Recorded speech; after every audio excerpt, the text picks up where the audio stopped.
Welcome back to Black Pulse.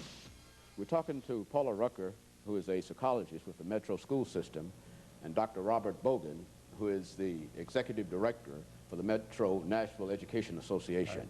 And before we had our break in our topic of violence in the Metro school system, we wanted to deal with the fact of violence being a part of American society that has perhaps spilled over into the school system. As a matter of fact, there is a psychologist in town, Dr. Michael DeAndrea, who has indicated that the symptoms that we find in the school, that is the violence that we find in the school, indeed, if that violence does exist, is simply a symptom of some of the kind of violent things that are going on within our society. He mentions the increase in two-career families, the increase in divorce rates, TV violence, the Rambo mentality, and et cetera. And I'd like for the two of you to comment upon the possibilities of the school being simply a microcosm of general society. First of all, Ms. Rucker, as a psychologist. Well, I would like to say that you cannot separate a child from his environment. When he goes to school, he does not become just a separate entity while he's in school, and then he goes back home and he becomes something else. He brings with him all of his behaviors, all of the ramifications of a community that he comes from. Therefore, you cannot separate the two. Every child that has a problem or every child that's experiencing difficulties is a separate, isolated case. There may be one of many reasons why he's experiencing difficulty. You can't just take the problems and lump them into a composite whole and say, this is the reason for the problems.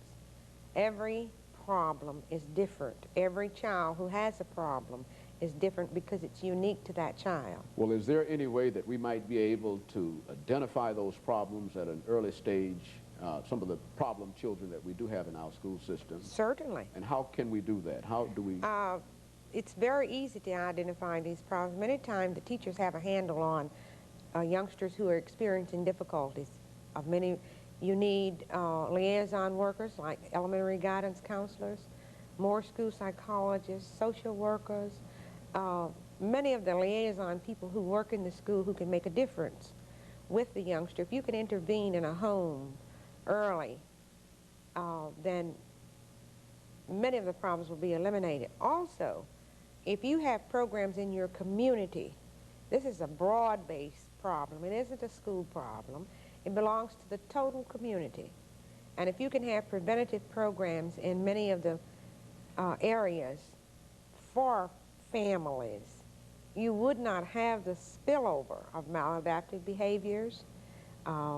Many things you would not have, disruptive behavior. These kinds of things, because you would nip them in the bud. You'd catch them early. You'd be able to deal with them. You could help the family, and this would make a difference. Dr. Bogan? Well, I concur with Mrs. Rucker. She has identified what all of us as professionals in our school system have recognized over the years. As someone who came into teaching and education back around 1951, I have seen dramatic changes in the attitudes of students, in the way students are handled by their parents as they come into the system, the difficulties, as she pointed out, of well, single-parent families, things of this type have certainly had a dramatic impact on how children relate to their teachers. The lack of respect for authority is a constant complaint of teachers. We're finding it over and over that many of our problems in the schools are of that type.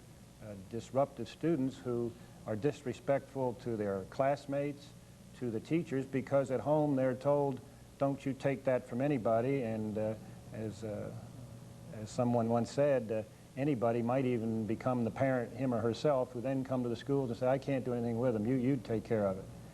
That's what we're faced with in our schools today, and I'm sure it's any school, public, private, whoever. Well, can we deal with that problem by increasing our paraprofessionals in school, as you're suggesting?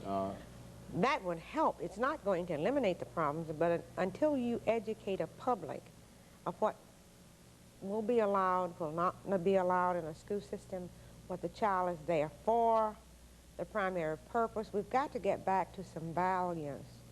We have lost a lot of values in terms of an adult, respect for an adult.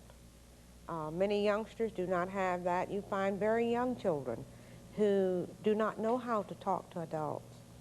You find youngsters that reach their pre-adolescent period, they get defiant. Parents come to us all the time saying, I don't know what to do. A lot of parents have tried.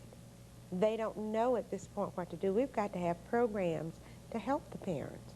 Well, do you think that this also contributes to our dropout rate? We're talking about, I think, about a 50% dropout rate in many of our high schools across this nation. Now, would this mean that many youngsters are disenchanted with their progress or with the progress of the school, or what is the answer to that?